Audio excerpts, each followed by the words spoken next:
Bev's Video Kingdom is intended for a mature audience. Listener discretion is advised.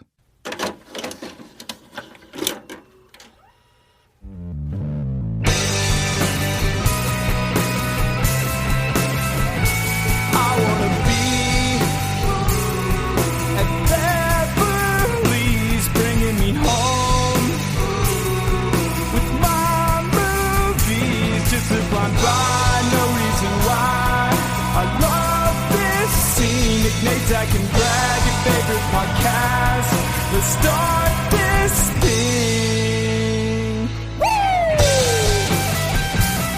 Woo! What is up, Bev's fans? It's Thursday. It's draft day. BVK. Aw, yeah. Oh, that was a live. That was a live. Oh, yeah. Scotch Beck live in the house. He's sitting in to observe his first ever live draft. He's usually the judge, so we kick his ass out and put him in some sort of smelly box. But he's here in the smelly Bev studio instead. Smellier here. Yeah, Zach was just complaining about not being able to reach the button, and all he's got to do is just reach over and touch my belly button. and Scott says I'll give him an oh yeah, and I'll do a little Pillsbury. Scott's so excited not to be in the smelly box.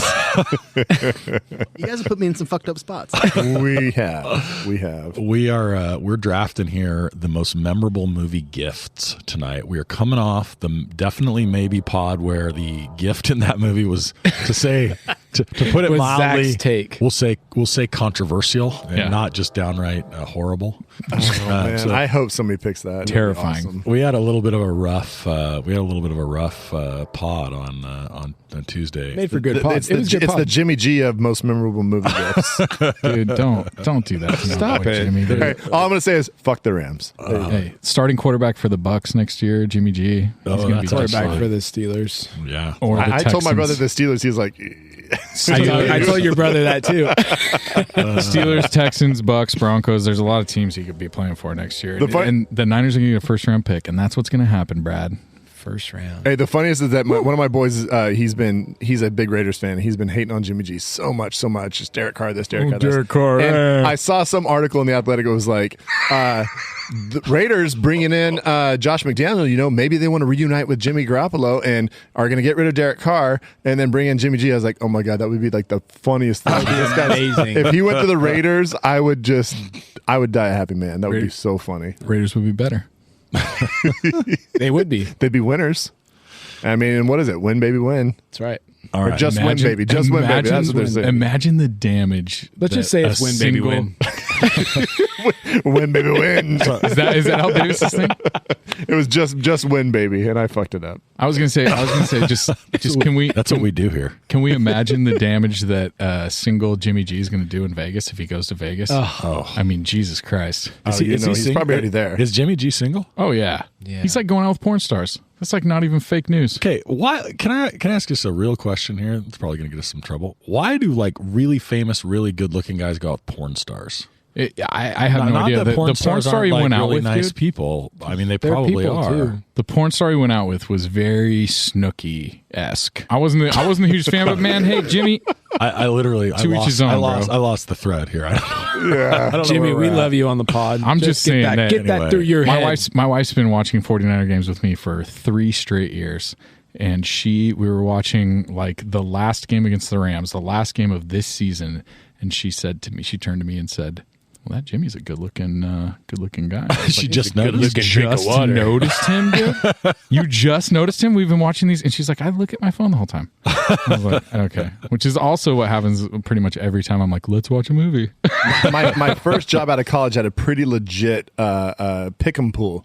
And so, I mean, the prize purse was pretty solid. And I think our office assistant who at the front, she knew nothing about football. And one day I just went and showed her, I said, okay, here's the matchups. I showed her pictures of the quarterbacks, and she chose completely off of the pictures of the quarterbacks, and she won that week. Oh, man. Hey, you know what?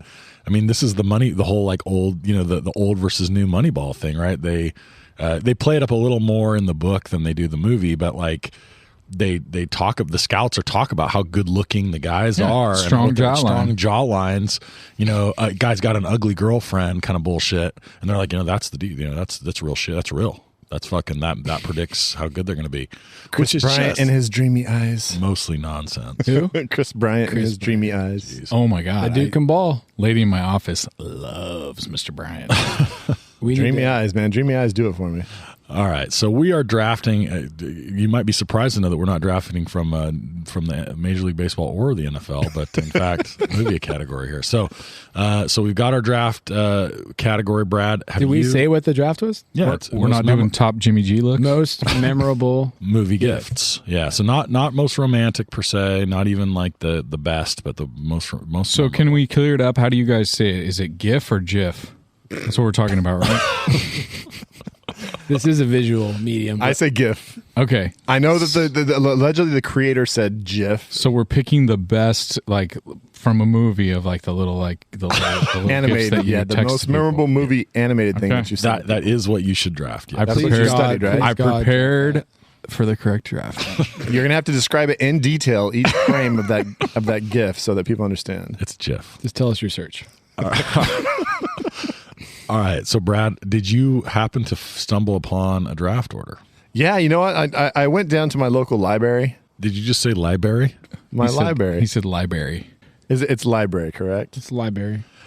I was at the library because that's actually in my town. It's called the library because that's how they spell in my town. So. Dude, I remember being in college and there was this Stephen King wrote this series of books, The Dark Tower, and the new book came out and I was like, I got to get this book. And then I went to Barnes and Nobles or whatever it was, and it was like $36, and I was like, all right, I either need to steal this book or I don't know how I'm going to possibly read this book. I have to read this book, but there's no way to know. And I was just like all depressed. And then I believe my mom was like, why don't you go to the library? And I was like, Mom, I don't even have a library card. She's like, you just walk in, they will give you one.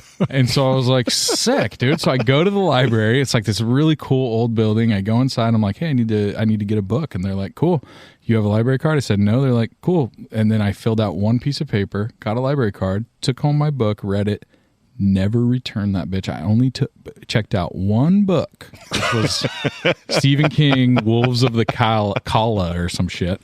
And I still have it. And I ended up paying like, dude, you guys, How much? Do they have a cap on that? So when I finally got the deal, so to be real, I only ended up paying like $50 of like the most insane fine that was like freaking, it was like $382 or something like that when they finally caught up with me. But anyways, that's my library story. So can we return to the way that you pronounce library? Library.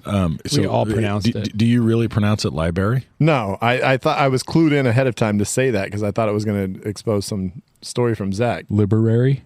So How do you say it? So I have two words that I get made fun of about, and I won't say that it's by my wife, but it's by my wife. So she often likes it when I say the word may-shur. Why do you say it That's how you say measure? That's how you say measure? Why does only that word turn you into like someone from Our the Midwest? I don't know. I do. I have this weird. I have an accent that's like a cobbled together, like Oklahoma. Do you like wash the things? northern part? And yes, that's the other fucking word. Yes, I knew it. So it's a washing machine. Well, I assumed her folks like down there in Florida might say wash too. Well, yeah, I actually, that's a great question. I'll have to ask her parents to pronounce it. But I mean, that's how my grandma said it. My for grandma sure. said the So exact same thing. my dad says like washing machine, like that. That's where I get it from, and he also says measure. So I get them from him.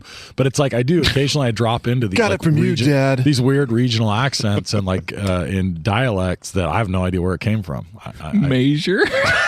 I do. Measure. I literally, I mean, probably a few times a week, I'll be like, can you get me the measuring tape? And she'll be like, You're like adding a whole second to the word. She'll look at me. What's it called? Yeah, it's a measure. What do you even mean? Measuring tape. Literally, I forget every time. I'm like, I don't even know what she's talking about. Oh yeah, you think this is funny? I'm trying to think of words that have EA that might have the A sound. Is there? Measure. Pleasure. Pleasure. Will you pleasure me? That's plagiarism. Isn't that plagiarism? Yeah. Plagiarism. I was plagiarized. I've been plagiarized.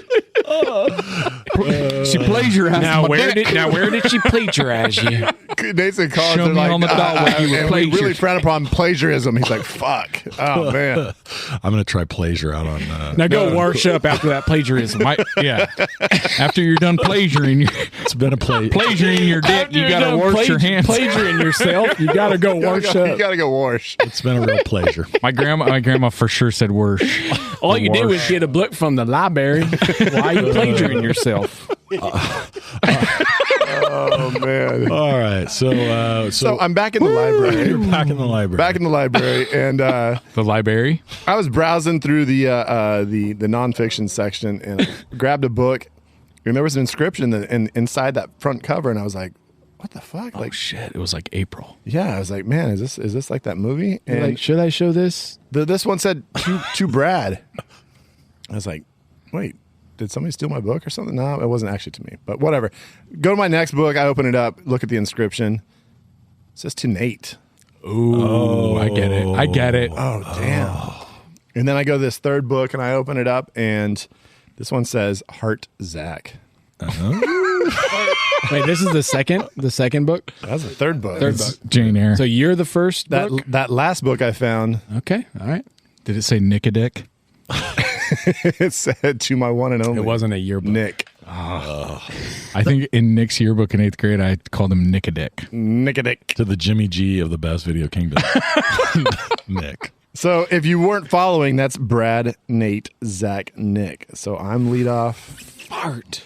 Nate, Zach, Nick. I think it's my second lead off, and it didn't do me well last week. So Nick, don't say damn it. That's the best thing that ever happened. Yeah, The wraparound's the best pick ever. all right, so let's go ahead and move into this draft. Right? I got to make a pick. So did you tell the librarian that they needed to wash those books after somebody had written all in them? Somebody wrote in these books. I just stole them. I didn't have my library card with me. Y'all need to wash these books. Oh man! Don't make me get the I'm not going hose. down like a punk like you and paying Don't 50 make me bucks. get the hose. Get back in your cell. I really did not think of having the first pick at all, so I was just like, didn't even think about it. That's I don't arrogant. believe you. That's I don't believe you. I'm legitimate. I'm looking at this list right now. What the hell is even on this list? Did we talk about who the judge is? But we did not. I think I think there's one way to go, and it's just the gift of all gifts. It's the whole purpose of the movie, and in the end, that gift shows up, and that's the Red Ryder BB gun. I can't argue with that. It's the first thing I thought of. I didn't think it was a first round pick after I really looked into it, but that was definitely the first thing that I thought of. Great third round pick. It was a good try. Yeah. You need to wash your hands of that pick. He did. He washed them. I washed my hands of you.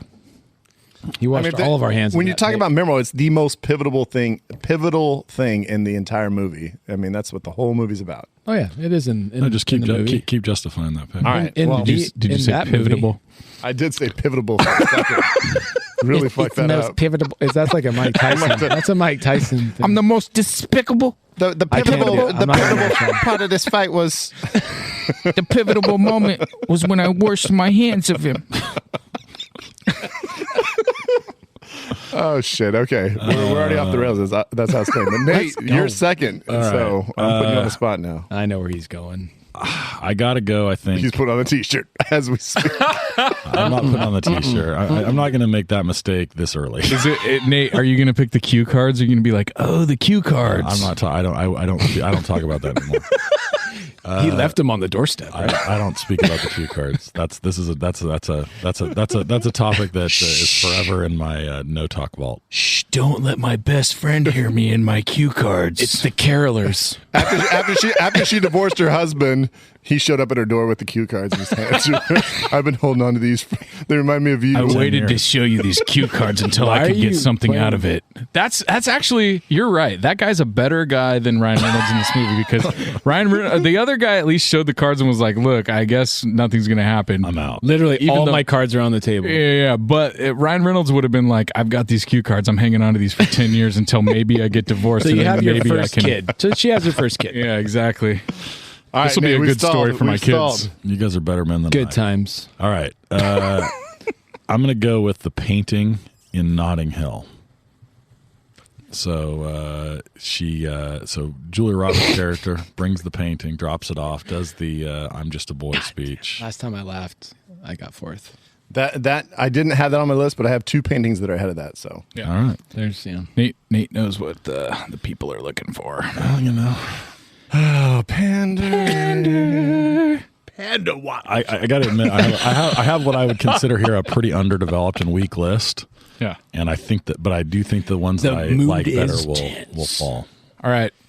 Zach. I'm going to go in Kill Bill when Hattori Hanzo gives the sword to the bride. I think that's a terrible pick, and I'll explain why. Tell me why. Because he makes a sword for her at her request. Because Exactly. she says that I need this sword because I got to Still go a kill gift. Bill. He gives it to her. Eventually. And he makes it, and then he gives it to her. But I don't consider that like a gift. He's I think like, I do. Fuck, I better. He was one of the- obligated. it was one of the first things I thought of. It's It was- not. it was he an paid- obligation, he was not a paid- gift. He was paid for it. She didn't pay for it. She paid for it with her blood, sweat, and tears, bro. I'm kidding. But she felt obligated because she knew what Bill had done to her, so he felt obligated to her.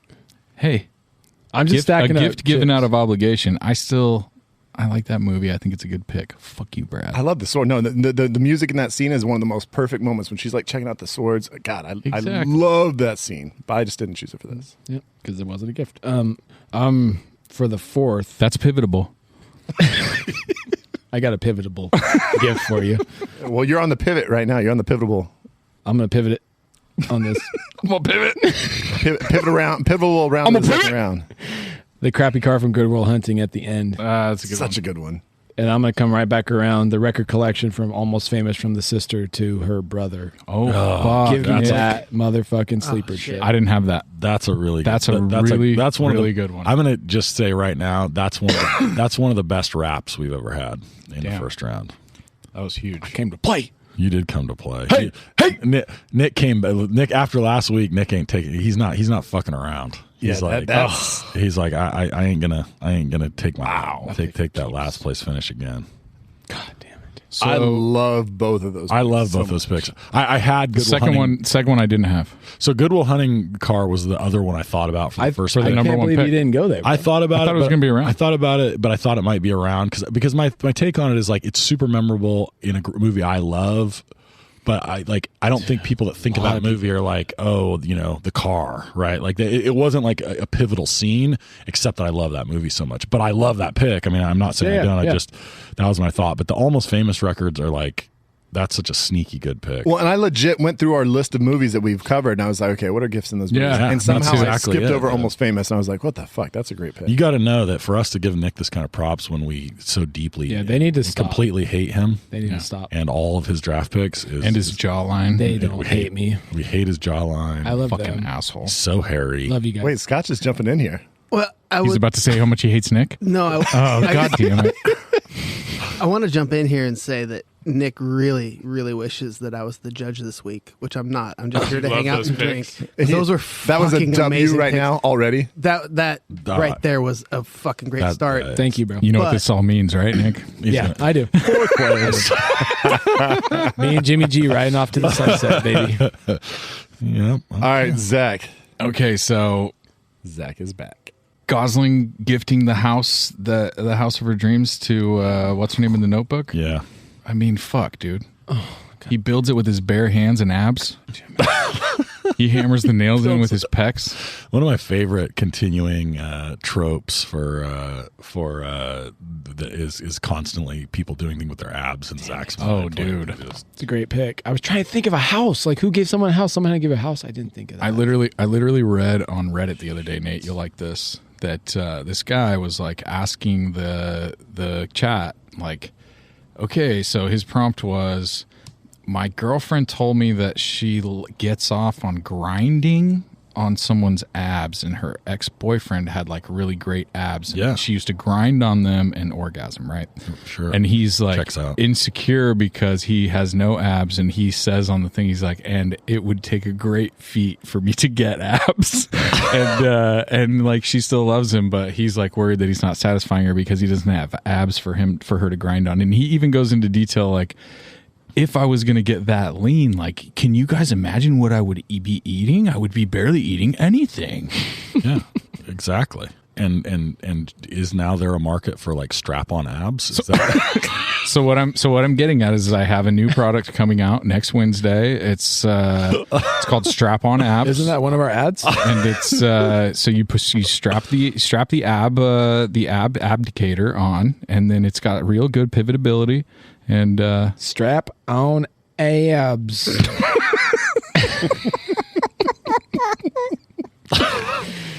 did you bring the strap on? Yeah, I did. Yeah, I did. Got the 8-pack today. You ever take an 8-pack? You wanna? You wanna? Oh, out of control. Whose pick is it, I have dude? no idea. Are we in the middle of a draft? We stalled for Nate. Oh wait, is it me? I literally didn't know that. Here we go. I love that it was Nate's pick. I was just thinking, who's going to pick? Oh, is it me? I'm not prepared. He's pulling a flute out from his shirt cuffed. Oh, okay. Let's go here with. Pulling a flute out. I'm going to go with Not prepared the at all. earring in Breakfast Club. She gives him the earring at the end. He slaps it on. He walks away. Jams his fist in the air. Yes, please. Sometimes I like to pander, and then sometimes I just really like to pander. Bro, I'm all about the Breakfast Club. I don't know what you're talking about. I love Breakfast Club. My wife's favorite movie. I love that movie. It's her Nate, favorite Nate was movie? texting with Amy earlier. Hey, what are your favorite movies of all time? Yeah, so I'm texting her right now. Is that what you're No, saying? I'm saying this morning you were texting her. What are her favorite movies? Our judge? Yeah. Yes. Well, you know what? I figured that last time I made the mistake of getting all Amy's opinions and then drafting for a different judge when we did the Sexiest Men, and I basically drafted for my sister, weirdly, and when my wife was one of the judges. This time I'm just going to, she's the judge. Why would I not ask her?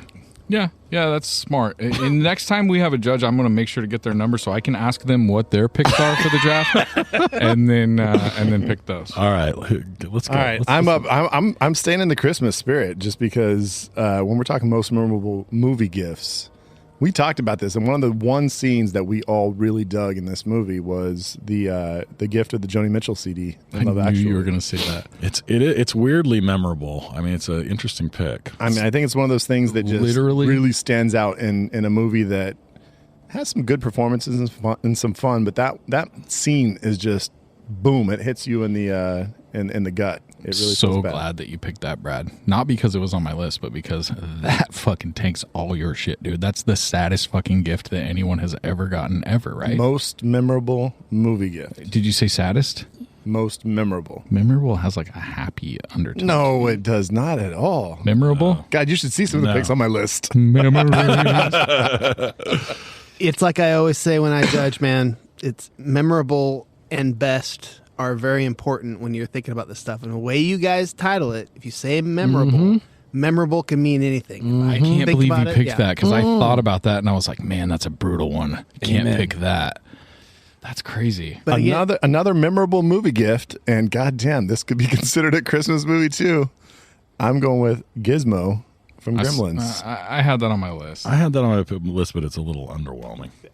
I mean, it sets the whole movie in its amazing creature Trajectory. Sure. It's the whole plot of the film revolves around this gift. So I mean, I had a Gizmo doll as a kid, so I appreciate yeah, that. you said it was blue in its mouth. Yeah, I mean, I gave him a blue goatee. So what? And his name was Shiloh, and I fed him every day. Shiloh. We would play checkers, and damn it, he would let me win every time. sick reference, bro. I fucked it up. Sick reference. All right. All right, Nate, you're on your third pick here. Okay. I feel like Nate's had a lot of picks lately. Is this like his sixth pick? It's like his 14th pick. What is happening? So, what's Amy's third favorite movie? Yeah, that's a good question. He's looking at it right now. I'm going back through our text thread trying to looking find through it. his photos of the screenshot. I'm still floored about Brad picking the Joni Mitchell CD. That's like the saddest shit. Yeah, We no, even I'm not talked over about it. it. I'm That not scene- over it. No, dude, that Zach scene- and I, you're not memorable. over it. Emma Thompson, she's like fucking straightens the bed spread, bro. Dude. All right. I'm going to go. Fucked up. I'm still With- disturbed. I'm going to go here with the I need to go wash up after that. diary.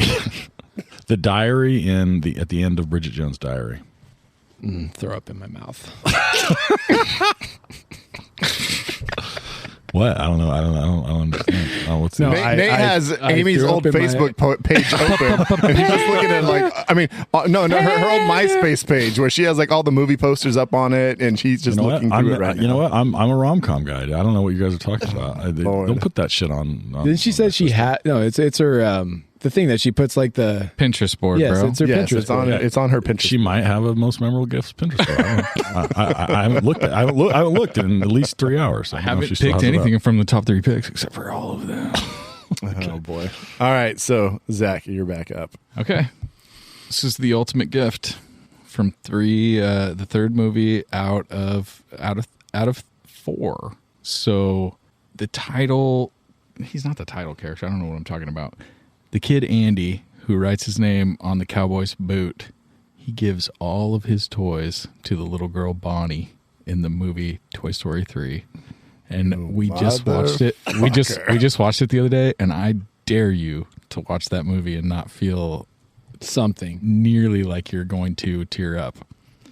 Almost as good as that video of the young man who was the water boy that hit 6 threes in the last 4 minutes of the basketball game. J-Mac. I can't believe you guys had never seen that. I have never seen that, and I almost cried. Oh no! On our Bev's thread, yeah, who circulated? Did you circulate? I sent it out, but Yeah. apparently it's a few years old. Or Oh, no, like it's a lot like of years old. 15 years old, 10 Yeah, I'd never seen it before. Yeah. I sent it to you guys like it was brand new information. I was like, check out this video from 2003. If you are a listener that has not seen I think it's Jeremy McElwain. I think is the first name, but he goes by J Mac. It's the video of him. He's a kid that was diagnosed with autism, and he's as a high school kid, he was like the team manager for the basketball team, and so you can kind of imagine, right? Last game of the season, they let him suit up, and it kind of takes it from there. And I'm not going to tell you anything else about it because I do not want to ruin it. Just watch the it. greatest And video I've all ever I can seen. tell you is that when I first watched it, I was expecting one thing, and then like it just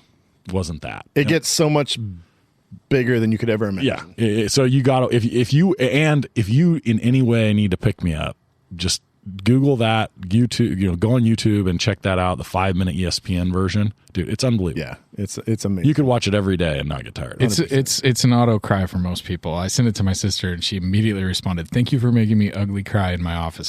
But I do want to get back to you right now because what the fuck are you doing taking Pixar, man? So I thought we had like a running just thing going here that I need to have a Muppets and chance. Pixar are I my need to realm. have a I feel like I'm going about to go Don Vito right now. I'm You're on like, the wrong side of the You tracks, already bro. lost it. motherfucker, You you're already in lost my- it with the terrible gift from Love Actually. So I'm competing against my man over here. Nick had the great beginning, but dude over here is zoned in on Amy's, her purview. You know what I mean? He's So literally looking at her Pinterest board. I'm hoping she's never seen Toy Story 3.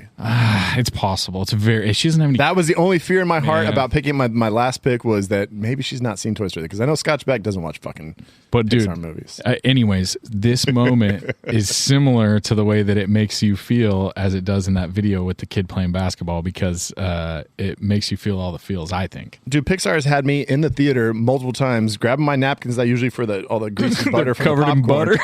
and I just start wiping my eyes. I'm like, God fucking damn it, here they go again. Anyways, I like that one. Is it me? Am I wrapping this thing up? Okay, You're not wrapping it up, but I'm just gonna say no pressure because your first 2 picks are amazing. Yeah, let's Don't see what fuck it you up do with here. your next. No pressure. pick something All right. stupid, Nick.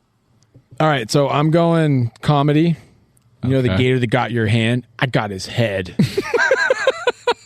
The gator head in the box wrapped as a gift that ended up killing his best friend Chubbs. Thank God you picked The that. gator head. Oh, I'm so glad you sunk your draft. I think Amy will actually really appreciate that pick. That's why I picked it. And I'm wrapping around, and I don't know if she will, but it sparked. He's second guessing it now, and I don't know. I appreciate the balls though. I like the fact that you went for it. That's And great. I don't know if she will. And she maybe may she or will. may not, probably won't appreciate this pick either, but it sparked a horror movie franchise. It's a doll. It was a gift. Chucky, Child's Play. Yeah. Look at those 4 picks and tell me that's not trophy material. Nick just lost. How's that on- Any other draft, any other show up on with the Pinterest any other board? judge, I think you're good. Nick just lost top sphincter because he shit the bed. Losing control of that rubber band, big You got boy. the, All over the you got place. the trombone. Yeah. Hell loud. Oh, God damn. that's a good sound effect for pooping yourself. No, God. We gotta shut all that off. Things are getting way out of hand here. Jeez. Which button? I think it's This is one. Brad's first time pressing buttons. Shit in the God, bed. they Nick should be shit, Nick cheering shit for in the it. bed. Are they still cheering for Nick shit in the bed? Nick Turn it back up shit in the again. bed. Nick Are they still pooping? Oh my God, dude. You're getting a standing ovation happened? for losing the draft on your last two picks. Man. All right. Yeah, that button still flashes. I don't know how Can you press it again? There you go. Oh, shit. it goes until I stop. That's Learn how good I am. something a new every producer. day. How about this Go- one? No. Oh, that's a good one for pooping. Yeah. It's gone. It's gone. Dude, there's this new thing that Way they, too they, late. they just invented. It's called labels. No. That's advanced Are there for like BVK. like labels that you can put on and take off and like you can They replace? them if probably you need came to? in the box. it so has who to knows? exist. Probably. Yeah, I need that shit. I was trying to explain to somebody that asked me why we released a 2-hour episode, and I was like, we don't edit the podcast. Which is not true at all. not I true. edit Brad edits like a the shit out of motherfucker. it. He edits like a motherfucker and puts it all in order, but how much of like actual content are you cutting, right? Like, No. nothing. Okay, content. No. Exactly. I'm As saying far you as, edited like, it all together. I'm not trying to cleaning- diminish that at all. Cleaning it up. I clean it up. No, I'm not trying to diminish that at all. I'm just saying that like you're cutting out 10 minutes of like our 2-hour and 20-minute podcast. When right? like in the draft, when I say like, oh god, this is such a tough pick, and then I sit there for like 6 seconds and do nothing. You'll take that out? Oh yeah, You sound so much smarter when I listen back. I know. That's what I'm saying. We're all very sharp. We're a lot sharper in post than we are. In the I wish you hadn't told me that. feed. That's We'll be releasing the behind the scenes 2-hour and 20-minute episode. Brad, there's a reason why sometimes I'm like, man, we really didn't have it tonight. And then I listen to it and I'm like, this is great. It's your editing magic. We call You take out the awkwardness. We all sound like we're really like always on the ball. That's true. That's what I do. We're going to release the other ones and call them the dumb cut. All right. We'll be like extended scenes, and they're like, "Oh, we get some nudity." They're like, no, you just get us going. And it's just a lot more of my high pitched laugh. All right, Zach, you up? Zach, your final pick. So this was going to be my number one pick, and I'm glad I waited because y'all are dumb as fuck. I know where he's going. But there's no better gift than a car that's worth $100,000 today from your older Japanese gentleman friend who happens to teach you how to do karate in about 3 weeks, and you beat a guy that's been doing it his whole life. I couldn't take 2 cars. I thought about it. That might have been my last pick. Yeah, I'm just taking it. Mr. Miyagi gives Daniel-san a dope-ass ride. All right. Damn, sounds a little fucker. Now I'm putting on the T-shirt. Memorable, so I don't even have to defend this as a You're good putting gift. on the T-shirt? Wait, what? Seriously? I'm taking the book. Is it like a midriff? The pander. Is it like an I'm taking the undershirt book. under like football pads? Did you cut off like the waist? I love the book device. The pander has come full circle, that- folks. Is it It's you cut touching off so on you- both sides. that you guys hate definitely maybe in the book scene does not affect the fact that it's a good pick. It's a memorable. It's such the a good, most such a good memorable- No, it's a gift good that when she gets it, she's like, She "Fuck hates you." it. It's a good Yeah. pick. If he leaves it on the table, No and then one bounces said it was to a the good. house, No, it's the I'm not best. even having to defend that it's a good gift. I'm just saying it's memorable. Good pick. Brad typed it in. It's in. It's locked in. Scotch over there is nodding his head because I'm right. Okay. Yeah, I'm nodding because you're pandering, mother. God, dude. You know what? Go pander your nose. I could legitimately keep this an almost entirely Christmas list without any of them, with only like 2 of them being Christmas gifts. Well, no, there are actually 3 of those would be Christmas gifts. Just do Yeah, it, the dude. last one would not Just be. commit to something. You know what I mean? I think in your so, life. man. I know. For exactly. So the For You real. need to go to life Are we going? rehab. Are we going? Or is it over or is it not over? No, I got my last pick here. I was about to start doing It's also over. rants right now. I was about to give you the win right now. no, dog. fuck it. I'm switching it up here. Oh, dude, What? do it. Don't pull something. The best gift you could ever give somebody is their freedom. Oh, Aladdin, bro. Oh That's terrible. my god! Did you just take a Disney cartoon that wasn't He could have got It wasn't- it's not anything he even wanted, Pixar. and he gave that genie his freedom. But he already had 2 wishes that went pretty dope for him. But he gave the guy, and the genie never expected that, and Hey. he gave it to him. As a guy that I didn't even in a remember high that. as a guy in a high school play played Aladdin, dude. You played Aladdin? Yeah, bro. I did it in Arab Face. I was just gonna say you're gonna get canceled for saying that. That's not cool, bro. They were like, who's this pasty white bald dude playing Aladdin? That I checks was out. like, yeah. Well, So I could have kept this all Christmas, and I'm gonna start off also Ranzer now. I could have kept it all Christmas, and I would have gone with the tree topper from The Grinch Who Stole Christmas. Wish you would have. Nate, you love that movie. The Tree Topper. I mean, Yeah, when she gives him the tree topper and then she's been holding on to it. That actually is a good one. I mean, I guess I didn't think of it as like, but that's a great gift. You're right. It's terrible. All right. Well, all right. If Amy's not the judge, the best Luke Skywalker's. Oh, no, you can hear this. Lightsaber. No, Amy, you can hear this. The best you could have ever picked. Gwyneth Paltrow's head 7.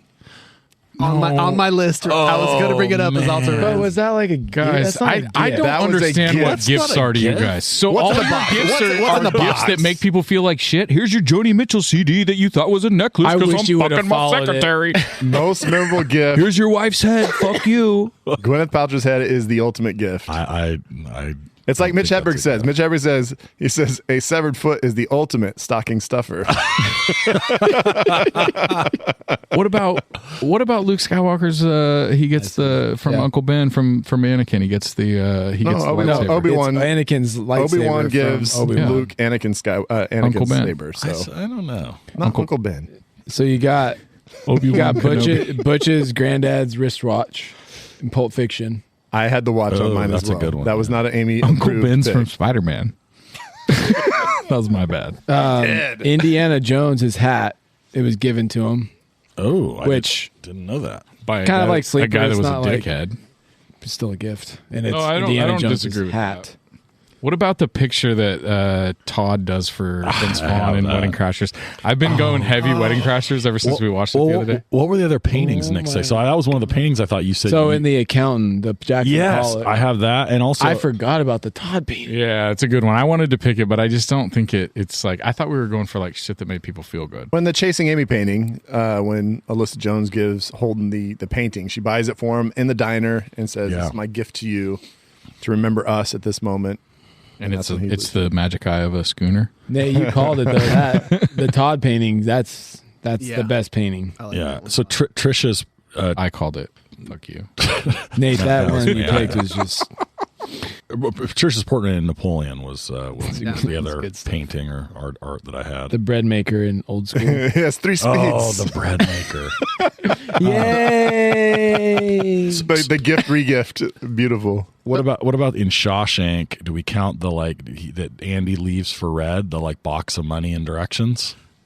I would say No, actually he gives him a new picture to hang after he's in solitary for a while. Oh, that's of course. great. There's people that haven't seen that yet, so I might not want to spoil. Oh, that's it coming up. yet. That's in a few weeks. We're gonna be watching. I'm gonna be watching that. For It's only a few weeks. Shawshank's coming, yeah. It's Not that's too for the much longer. 50th, yeah. But yeah, I mean 50th that's episode. a little bit gray as far as what he leaves behind as far as a gift. Yeah. But I did, that's why I didn't pick it, but Yeah. I love it. I mean, it's super memorable, obviously.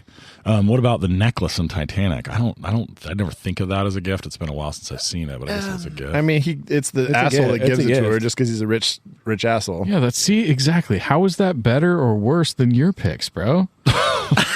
Jesus. You're like shitting on the fucking the necklace from a shitty husband when you're like, Because that oh, scene's this not memorable. Him or her getting the necklace. What is memorable is the Joni Mitchell CD in Love Actually. I mean, I guess you're right. The gun rack from Wayne's World. I have that one. That's such I like a that classic. I don't own a gun. Let alone many guns to necessitate a rack. That's such a great his delivery of that is perfect. so how about going back to one of the pods you guys did on Christmas Vacation? The cat. I was going to say Cousin Eddie giving the gift of the boss. Oh Yes. Oh, that's yeah, a really that's a good Because he had a one. bow on it. Did he have a bow? Dude, on I his like head? that a lot. Or the Jelly of the Month Club, which Which gets. is I had Yeah. the cat in that movie. Yeah. So there's a bunch of there's a bunch of good ones. Well, and I don't know what he actually gets. Does he actually get him? Does he get him shoes in that one? No. What does he get him? Because he saes, "I want to get you something real nice." you Clark." never find out what that is. You never know what that is. Yeah. Okay. Have you guys seen the movie The Hammer with Adam Carolla? No. No. He builds a lady a deck, and it's pretty sick. Okay. I know we're not Harry Potter fans here, but the Nimbus 2000 and the Invisibility Cloak are both yeah. great gifts. The Chocolate Factory. Chocolate Factory, Willy Wonka. That's. I mean, the best thing about that is before he gives them the gift, he just berates both of them and just, "You get nothing. Good day, sir." Just goes off on them. So good. But then he gets them. So one that I think you brought this up in the last pod, Nate, was my life as a house. Yeah. They give the house to the girl. Oh, I forgot that's how that would end up happening. That's how it ended. I love They gave that that- movie. yeah. Yeah. Dope movie. Going back to Christmas, the Nighty and Elf. That's pretty memorable. 90. Yeah, when he Oh yeah, for someone special, and he buys him the knife for his dad. yeah, that's a good one. Any others? We missed any? I've got a few more here. We did this movie, The Naked Photos and Crazy Stupid Love. I mean, the teenager in me says that would be a pretty memorable gift. I would say that's true. That's so better than all your get picks.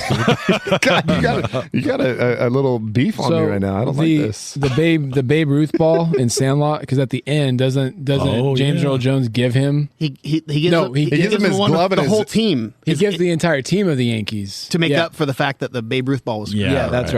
But the main dude gives it to Smalls. He gives him his glove and Glove and the hat. The hat. and glove. Yeah. Yep. That's a good one. Now, here's one for Brad, and I don't know if this counts as a gift. It's been a while since I've seen it, but the movie Up, My Adventure Book, was that a gift, or was that just kind of something left behind? No, that was hers, and then once they got married, they had it, and it was always up on their mantle. Okay. So it wasn't a gift. Okay, yeah, it's been a while on that. I thought it was something that he didn't know about that. No. left behind She for shared him. she shared it with him like the whole time, but there was the empty pages that he didn't know about. That basically was like our future adventures. That's what he sees. And that's why I came to you, buddy. There you Bilbo go. Baggins gives his home to Frodo and gives him everything at the end of Fellowship of the Ring. That's true.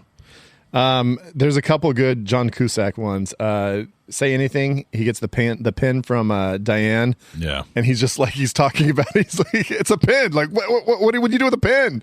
And like, he was so pissed because he thought it was going to be something memorable. I gave her my heart. She gave me a pen. She gave me a pen. Yeah, that's the Cameron Crowe line there. And then also, there's a couple great gifts in Better Off Dead. First, Lane's mom gives him TV dinners, and she's discussing them as he opens them, and she's discussing like what's in them. He likes corn. Just it's stupid. But then Ricky's mom gives Simone just a portrait, just a terrible portrait of Ricky, and she opens it up, and that's what she gets. So great gifts. Have you guys all seen Better Off Dead? It's one of my favorites. Okay, I'm just making. Have you seen Better Off Dead? Yeah. Yeah. And you, been a long Zach's time. shaking his head for this nice visual medium. It's Better such a Off great Dead is the No, I have not the seen $2 yes. cash. Yeah. All right. Couple more. Marvel fans would be upset about the fact that we didn't choose the Awesome Mix Volume 2 from Guardians of the Galaxy. Yeah. The one from his mom that he never opens until the very end. And then Nightmare Before Christmas. Jack Skellington tries to give Christmas presents. He kind of has the idea of what to do, but then he's giving them like shrunken heads and alien or like monsters that are attacking the they're kids all and fucked stuff. up. Yes. Because he didn't know how to do it. And then my final one here is the maybe that's it. Way to end with a bang. Final one. Back to Future 3. The clock tower picture from 1885 that Doc brings back when he's got the magical train, and he gives that to Marty. He says, "Here's your gift." That's a cool one too. All right. That's one- a good. That's that's a good one for me. That's a good list we got. A lot of good also rans. So when we come back, we are going to be joined by none other than my sister, Amy, and she will be judging us, hopefully kindly. So she's back at your old house. Like where would she be stored right now? Like where what did you do with her? There's a crawl space above her closet, and I told her it wasn't, her closet. it wasn't enough for her to get in the closet. She had to actually get up in the crawl space just to make sure that she didn't hear any of the draft. So, she's still there. I'm going to go get her. I took the ladder just so she couldn't get down until I came back. Don't you dare think about getting down. All right. We'll see you in a few. California has the largest population in the United States and the site of some of the most famous true crime cases in history. But there's more than meets the eye to the crime in California. Join Sean, Jessica, and Charles on the California True Crime Podcast as they cover crime both infamous and overlooked from around our state, while looking at the deeper history that goes beyond beaches and movie stars.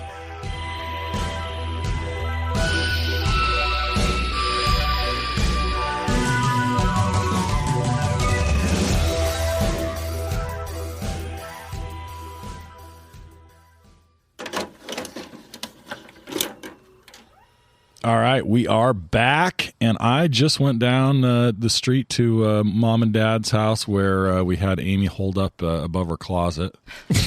Invited her down. Got her out of the crawl space. Well, I led her onto the top of the ladder, and then I pulled it away and kind of let her hung there for a minute. She had Oh my saltines. That's kind of the shit we do. Ames, he wasn't that abusive. What kind of brother was Nate? he? I want to hear these stories.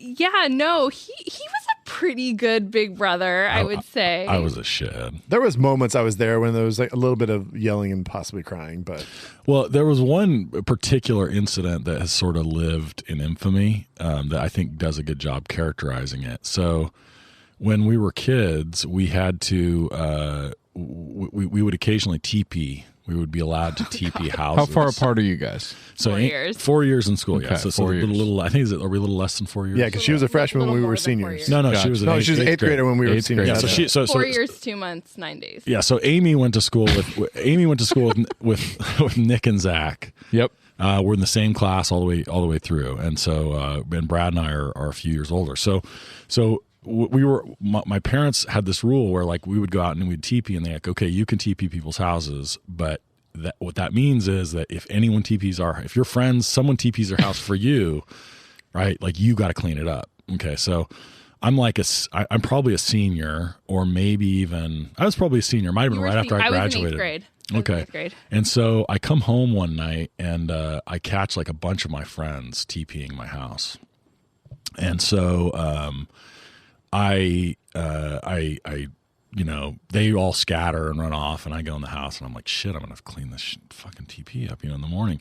So then a couple minutes later, one of my friends comes and knocks on the door. I think it was Lieutenant Dan, actually, who we had on the training day pod. And he's like, haha, I was like, that's totally cool, man. Here's the thing, though. Could you just take this piece of paper and write on it, gotcha, Ames, and just tape it to the front gate? And he's like, okay. So Lieutenant Dan and friends go and tape this to the front gate. And so, next morning, mom and dad find the note, find the TPing, and trot Amy out there. And she's like, super frustrated. Trying to figure out which one of her friends fucking teeping her house. And I just walk out in the middle of the grass, like the island in the middle of the driveway, and with like a bag of chips and just with this shit-eating grin. Just drinking grenadine and eating Fritos. Do you remember? You remember this? No, I totally remember it. And it was actually the night before Bobby Paulson and their family moved out of state. Yeah, so they were staying at our house. Staying at our house. So Bobby Paulson had to help me clean up the toilet paper. And they like watered it down. It was in every tray. It was like spread all over the grass. Bobby Paulson. Yeah. When did Nate admit to it? Okay, well, so this is the problem, right? Is that like I couldn't just let it alone. Amy and I like to goad each other a lot, like all brothers and sisters, So it wasn't enough for me to have gotten her to clean it up. She had to know that I got her. So she finishes. They throw the bags in the trash, and she hadn't gotten 2 steps in the door before I was like, "That was my friends." I wrote them. So right there, you told her. Oh man, That ultimately ended up being like your biggest mistake. Okay, yeah. So because I don't let that shit go. Like even in 8th grade, I wasn't like, "Oh man, you got me." Karma was coming back. I was like, "Oh, you fucker." so tell them what you did, because this relates back to an earlier pod. So there were 3 things. One, I short sheeted your bed, which I actually didn't know what that meant. I didn't notice that. Yeah. Okay, Mom and dad, I think, helped you think with all mom this stuff. helped me with that. She helped me with that one. Mom taught me how to short sheet a bed. What does that fucking mean? I'm so confused. It means you like fold the sheet so that when you go to put your feet in, it's like halfway folded, and so you can't like extend your legs all the way out, and then you like get all tangled in your sheets. Yeah, You would think that would have been enough. Jesus Christ. You know what I mean? No. It wasn't enough. Nate, I think you guys have mentioned on the pod that like Nate is notorious for falling asleep to the TV, right? Like you set the timer and you fall asleep to the TV. This is a very normal thing. Well, and when I was a kid, right? Like there was no, you had to have the sleep timer on the VHS that was in. So like I had the only way to control my combo TV VCR, right, was with the remote control. That's the only way you could set the sleep timer. So I stole his remote. Beautiful. So, and legit, I don't even remember where I hid it. It wasn't even my room. It was probably 1 a.m. He comes into my room, barrels into my room, like, where the hell is my remote? My feet are cold. And I can't even turn the fucking sleep timer on. Actually, I'm glad you mentioned his feet being cold because only his left foot was cold. My left foot is cold. I've been is short-sheeted. Wait, did you just automatically assume that she stole your remote? No, I tore the whole house apart, and then I think I finally figured out it had to have been her. Okay. And so then as the third get back, I stole the left shoe of every pair of shoes in his closet. So he couldn't. But there were a whole bunch of shoes, and so like I just kept trying to grab a new pair, and I'm like, I don't know where that one is. Fucking 6 pairs later, I'm like, wait a minute, why do I have 6 fucking right shoes? And that's the foot that's cold. And you it's my cold fucking foot. She took my cold. She short-sheeted me and took my cold fucking foot. I've been short-sheeted. So that I often think of that story. That's a good representation. God damn it, that's good stuff, Amy. So okay, so I had Ames. I thought of Ames for this draft because Amy is the best gift giver that I know. So she is. So we talked about that, last. We would say that you would say that your love language is the gift and the receiving and the giving. Well, so I'm glad you bring that up because I feel like I have a public forum now to admit something that I've been really ashamed about for a long time. Oh, good. Oh boy. And Was it the short sheeting? No, I'm actually really proud of that. My love language is receiving gifts. And I have known this about myself for years, decade at least. So you like receiving gifts? So the way that you feel loved is receiving gifts, right? Okay. And often, if you know anything about the love languages, that is also often the way that you show love, right? That's how you know how to show love. That's how you know how to receive love. But I've always been like super silent about that because there's all these stigmas around people who love receiving gifts. They're like, oh, you're materialistic. You only care about money. Christmas is about giving. And I'm here to tell you, gentlemen, that is absolutely true. I'm just kidding. I'm kidding. So the stigmas around the receiving gift love language are really, it's so much more about thought. Right. It's so much more about the fact that like when somebody's not with you, they're thinking of you. Right. And that the whole concept of a gift, right, is so much beyond the materialistic part of it. And it's about how do you want the person to feel? How do you want them to know that you thought of them? How well do you want that person to know that you know them? I'll tell you, Amy, for Christmas, you gave me and my family a box of cookies that had the most delicious sugar cookies that I've ever eaten. And I don't know if you know, but I love sugar cookies. I second that. So I third that. Good. Oh, wait, you guys got? Okay, so this is not as important as I thought it was. I thought I was the only one with the sugar cookies. Do you think she's going to give one person the podcast and then like have us like find out about it later? Oh, I was hoping to bust that out on this podcast and be like, did you guys give me sugar cookies? No, fuck you. Hey, not only did she have to drive out to Oakdale, but she hand delivered them to Oakdale. I don't know. My wife brought them home and they were so good. Yeah, I mean, one of the things I said was like, you're the kind of person that would get somebody a gift 6 months before whatever it is, because you would be thinking like, hey, that I see that thing, that's something they would really love, or hey, I'm gonna get a really great gift and I'm gonna think about it way in advance to make sure I have time to get it and figure out the right thing. And so, I mean, I totally see what you mean about why it's not the like superficial version of giving gifts. It's about like the way you know and think about somebody. So Amy, Absolutely. So you would say like when you get a good gift or like a memorable gift is something that makes you feel good, right? Absolutely. I mean, okay. Well, Thank you. I have. There's multiple levels, but yeah, absolutely. It's so much more about the thought. And the way I discovered this about myself is because I really recognized how I feel when I'm giving somebody a gift. When I recognize an opportunity, when I am 6 months out from a holiday or a birthday and I see something and I'm like, that person has to have that because it's going to spark a funny story. Mm-hmm. I mean, I don't know if we really want to go into the details of the Nicolas Cage pillow. We got it. The Nick Cage pillow has to come up. Yeah. You got to explain because I'm still obsessed with the Nick Cage pillow. I love the Nick Cage pillow. I feel like the Nick Cage pillow is one of those stories that like you had to be there to think it was really funny. But the short story is I was shopping for a sequins pillow for one of my friend's daughters. And you know the sequins where you flip them one way and it's one picture, you flip them the other way, it's the other. And she wanted one with a unicorn on it. And so I was shopping and there was this site that had like unicorns and rainbows and puppies and then Nicolas Cage. And I was like, what the fuck? Like, why is there a Nicolas Cage pillow option with these unicorn and puppy and rainbow pillows? But in that moment, I thought of Nate and I was like, Nate loves Nick Cage. This is so random and so weird. I have to buy it just for like a 5-minute laugh on Christmas morning and then we move on from it. So I order it. It comes. It takes forever because it comes from China. And then you get it and you're just like, this is going to be so funny. And I wrap it and Christmas morning he's opening it and I'm like super crazy giddy because I'm getting ready to just like burst out laughing. And then he opens it and he's so confused. He's just like, what? He's like, oh, it's a pillow with sequins and Nick Cage. And I was like, yeah, you love Nick Cage. And he's like, I do. And I was like, don't you? And I was like, oh, you like John Cusack? She thought Nick Cage was John Cusack. Oh, that's amazing. I didn't know that part of the story. Well, and so this unravels because then like we have this fucking Nick Cage pillow that, of course, because I think it's hilarious. I love it. I'm not going to put it away. It's out on our couch, all the time. Prominent. So we have some people that are that I invited to a guy and his family that are professional, acquaintances to come and visit and stay. And so they're staying in our house and, they are like, why do you have They're other podcasters? Yeah, that's right.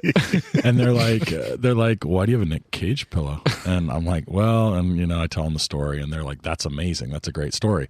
So they, stay and have a great time. And a couple weeks later, I get this package. I don't know what it's supposed to be. And it's a fucking black mug. And I'm like, why did they send me a black mug? And then I filled it up with hot water. And Nick Cage's face came out. I didn't know that. Yeah. Oh, yeah, You never man. told me that. I did. You'd forgotten. Yes. Oh. So I'm like apparently on the Nick Cage train. So I have several Nick Cage ornaments. This is several years ago. So I have multiple Nick Cage ornaments. I have Nick Cage coasters. Yep. And a pillow and a. Well, and now mug. all of your presents for a long time, because I bought a lot of it, is wrapping paper with Nick Cage. Yeah, all my presents get wrapped in Nick Cage wrapping paper. I have to say though, I did promise my sister-in-law, who I love very much, that I would stop adorning her home with Nick Cage's face. Because every time you buy him one of it, he has to display it. Yeah, joke's on you because she loves that shit. She just thinks it's fucking hilarious. I thought for sure you were going to say when you pulled the sequins the other way, it was John Travolta. And then you go the other way and it's Nick Cage. Now That's the ultimate pillow. face-off pillow. That would be badass. That's a Bev's Video Right? Kingdom special edition sequin pillow. I bet that exists. So I realize we're talking gifts now, and I have a little bit of Amy in me in this way, where I totally identify with that, and I sometimes get like a hair about wanting to get a gift that's really meaningful for people. I'm not like consistent about it with Ames, but there's a gift that Brad has not nearly given me enough love for over the years that I got him that was really special and meaningful. Do you know what gift I'm talking about, Brad? Now I feel like an asshole. Let me think about this. Your silence is telling. Well, because I can think of one I got you that was very special to you. I'm thinking, okay, let's see. What'd you get me? Oh, good. Now I'm an asshole too. I have no idea what you're talking about. Dude, your favorite DVD collection ever? The Shield? You didn't get me the Shield. No, I didn't get just the guessing. Shield. I have no idea. Motherfucking Beverly Hills 90210. Oh yeah, that's right. He gave me the Beverly Hills 90210. You're right. I'm sorry. I suck. All right, so now I don't feel like as much of an asshole. The gift that you gave me that I should be. How are you going to top that Beverly Hills 90210? Well, it's very similar. So Brad Very similar. Brad grew up a huge. Oh my God. Okay. 100%. It just he clicked. thought of it I'm now. sorry. I mean, speaking of Best Video Kingdom, speaking of VHS, this motherfucker. Oh my Lord. So he knew I had this love for an 80s show with Dave Rash, the Sledgehammer. Sledgehammer was a 80s show that was just random. It was a cop, kind of a very silly show. And your dad loved it. It was a big family movie. Big family thing. And this dude, in like the early days of the internet, somehow tracked down a dude that had like put all of these seasons There was only 2 seasons, but he put all of the episodes on like a series of like 5 VHS. You couldn't find. I mean, it wasn't like you could buy it. Oh, it was like printed out stickers like on his own. And it wasn't like playing on. Well, TV you anymore. literally couldn't see it anymore. Yeah, anywhere. it was non-existent at the time. They later did a DVD release of it, but he got me the VHS copies of all of the episodes of Sledgehammer. That's pretty And dope. the fact that I couldn't think about that right now really makes me sad. I'm sorry, because that was back in the VHS days. That's a long time ago, but it was such a fucking great gift. And I'm gonna call it Nick. So Nick gave me 2 great gifts that are both displayed on my bookshelves. One is he made me for my 40th birthday a doctored copy of what would have been Boyhood, but instead he pasted my face on that stupid kid, my old ass bald face, and changed the wording to middle-aged-hood. Nick's good at Photoshop. Good. Nick's great at Photoshop. So that's one. And then Nick, you guys may or may not know, but Nick's a super talented artist, a painter, and so he paints particularly nice sunset pics from my perspective, and some of like orchard scenes. And so I'd commented on somebody he really liked. So I was the officiant for his wife, and he and his wife. They don't know that I'm actually not a licensed minister, so they're not married. But so as a gift for that, he painted me one of his scenes, which I have on my shelf. So there's a lot of cool, like there's some gifts around. Now that I'm thinking about it, we've exchanged some things. So one of my favorite kinds of gifts is the intangible gift, right? Like the thought, the experience, the thing. And I was thinking about this as I was actually driving here earlier today, and I was like, what is like one of my favorite gifts that I've ever given? And Nate's 40th birthday came to mind. And when Nate was turning 40, a group of us went away for the weekend and rented a house, and this is a collaboration gift between Courtney, his wife, and I. And she came to me and she said, what could we do for Nate to like make that weekend super special? This was amazing. I love it. Yeah. And I'm an event planner by trade. And so there's lots of different kinds of experiences that I'm often, incorporating into events and celebrations. And so I started thinking about it. And she's like, could we do like a private chef or like a cigar roller or something that everybody would really enjoy? And at that time, having a specialized mixologist come into your private event was like a super hot trend. And so I tapped into some connections that I had, found somebody in the Tahoe area, contacted them, set it up. And I remember being like so excited, not even just like to tell Nate. Like I remember when she arrived at the house to like do her setup for the evening, and she was going to like mix all these really awesome drinks for us. I remember just like getting a wave of emotion of like, I can't wait to tell him that like we did this, but not even like for him, but like for everybody else, right? Like it was dope. I was there. My wife friend partook groups very extensively. Yeah. I mean, legitimately, I think she went around the world. Nobody didn't have a hangover the next day because her cocktails were so amazing that you had to try every single one with every single type of alcohol. She we were in Tahoe and she foraged. She foraged for some of the herbs and the things that she brought to the cocktails. She's like, I found this behind the cabinet and lit it on fire and put it underneath this glass, and now your shit tastes delicious. And I was like, wow, this really does taste delicious. Yeah, she was bringing out herbs. She's like, oh yeah, I just picked this morning and blah blah blah blah, and like putting it in your drink, and you're just like, holy shit. Yeah, it was incredible. I mean, one of the coolest drink and cocktail experiences I've ever had. Maybe the coolest. God damn, we were loud and drunk that night. It was so awesome, and I don't want to diminish it by making this joke, but Nate thought it was a stripper when she first showed up. Totally. Yeah. He was like, "You're the coolest sister ever." I promise I'm never going to get you a stripper. He's like, this is like the second place gift. Like first place would have been a collaboration gift between me and his wife. We got you a stripper. A stripper cocktail waitress. She also makes drinks. She was unfolding her table. He's like, that doesn't look like a pole. So confused. Yeah. Okay. So. All right, so you judged us. So Amy and I, they claimed that, in some of these, they claimed that I might, because I knew you were the judge, that I was pandering. But we didn't claim. We straight up said it. We do share a lot of taste in movies, I would say. Like Amy and I, our taste in music and movies is pretty like and men actually. So I'm sorry. How do I leave hold that on, out? time out. I have to clarify something because I feel like Nate's sister gets mentioned a lot in a very negative and blaming tone about his loss that night. She's referring to our podcast on when we drafted the sexiest male movie characters and had our wives judge us with a pinch hit from Amy. It was my loss, Amy. I need to go on record and say the Vin Diesel pick was not mine. No, that was different. Okay. That was all Nate. I think that was the all actual. Nate. I think that was actually his wife. Kind of was into that one. I think. Nate was in, the Vin Diesel? Nate was in Yeah. that one. Yeah, so Courtney kind of rope-a-doped me because she acted like she was like big on this, and then all of a sudden she's like, No, I don't know what you're talking about.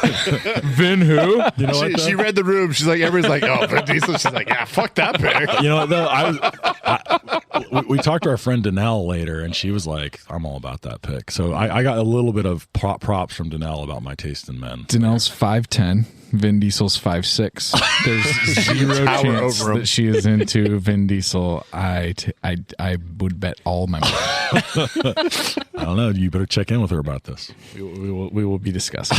All right, so Ames, Scotch Beck is in the house. So I mean, when you come to judge, and you got Scotch Beck in the house just watching over you, Sitting right behind you. Is there some pressure? Do you feel some pressure right now? watching, judging? I feel pressure from Scott for sure. And if he were to look, if anyone were to examine this in any kind of detail, you would think I was drunk, and that might be true. There's lots of scribbles. There's lots of scribbles, but I did check my math twice. You checking it twice? Oh, math. As many scribbles as when we did the my wife scribbled over the. I don't Are think you a there's fan of close Math to that. Rock? Draft. Are you a fan of Math Rock? Wait, I just saw the text we were. Do we want to talk Nope. about that? Nope. No. Oh, you shitheads. That was a background thing. Go ahead, Ames. Cool. Okay. I came up with a plan. Okay. I did the best to execute my plan. Your picks were all over the place. When you So- asked a question while you were looking it over, you asked a question about this is most memorable, correct? This is, yes. So I wanted to make sure that this was most memorable. How do you feel about that word? What does most memorable mean to you? Best. So In for- terms of movies. So when I think about the most memorable, because there are a couple of these that like I judged them in this way, I thought about the thought and the feeling, Right. and not at the actual like tangible item. Okay, so there's a couple of so here are my bonus categories. Let me just go there. All right, bonus categories. So the bonus categories are, there's one called the Next Level Aims, which is worth 20 points. Oh, shit. This was a grand gesture. This was like either you thought of a gift that I didn't think of that I was like, oh shit, like that's an amazing gift. Like I can't believe I fucking didn't think of that. Then there's the OMG, how did you know? Because that's a gift that like was on your list that I was just like, oh, I was hoping that one of them would pick that. There's the intangible 10, which is any gift that like was not a tangible gift, which I think there's only one. Was it a sauce? No? Okay, not a sauce. Gotcha. Then there was the, ooh, I want that. If it was a gift that I was like, that's a cool gift. Like I would be down to receive that, which I'm not even sure that anybody got that either. And then there was the keep the receipt, which was a -7. Like didn't like the pick, didn't like the gift, didn't like the thought behind the gift. I love that. Eesh. Okay. So how do you want to do this? Do you want me to go by rounds, or do you want me to like just start spewing out the teams and how I gave the I points? say spew them out and say then spew go 'em out, over. Yeah, I think we Okay. go. We go Last team, we place go first. last Pull the place, Band-Aid and then off. we start moving forward. And I'll read the team after each team that you say. So I will say that like I didn't actually really know whose team was who. Like I had a difficult time trying to pick it out, and then after I did all of the scoring, I went back and was like, okay, try to figure out who's who. So 4th place is Team 4. Team 4 includes the crappy car from Goodwill Hunting, the record collection from Almost Famous, Gator, which chomped Chubb's hand from Happy Gilmore, and Chucky from Child's Play. Is that Zach? That's me.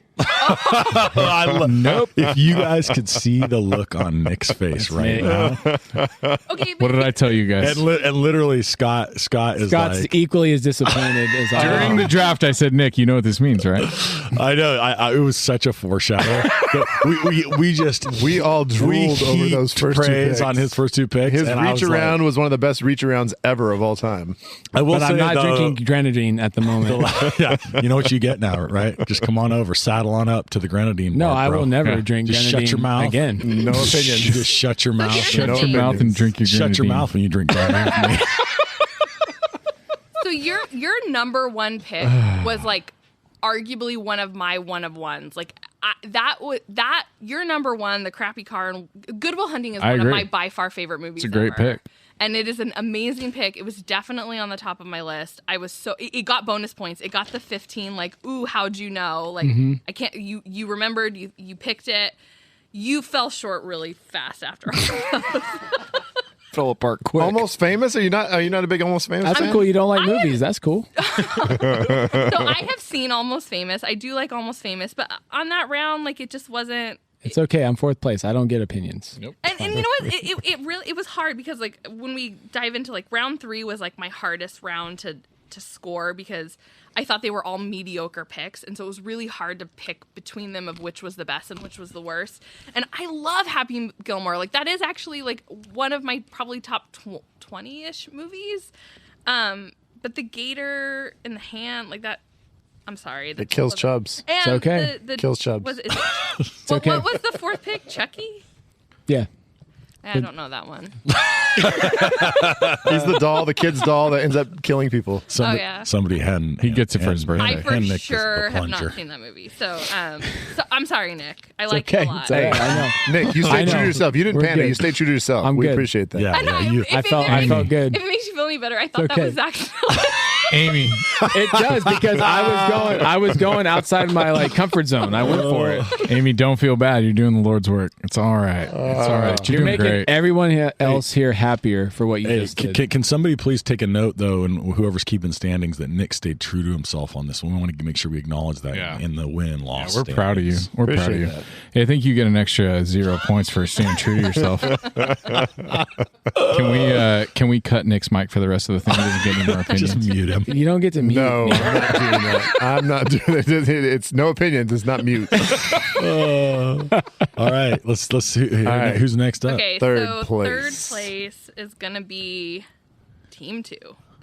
Team 2 includes the painting from Notting Hill, the earring from The Breakfast Club, What the fuck? the diary from Bridget Jones' Who Diary, invited her? and the book from Definitely Maybe. That's you. Yes. What do you mean that's Oh me? my god! Oh, God. What? Do you, what? I'm so excited. I'm so excited. Nate, he's like twitched. Like his eye twitched really quick. Like, he's like, no. It's like No. So there's a glitch in the Matrix. What happened? Nate, you screwed up the whole streak. We had 2 for me, 2 for Nick. You were supposed to get 2 in a row.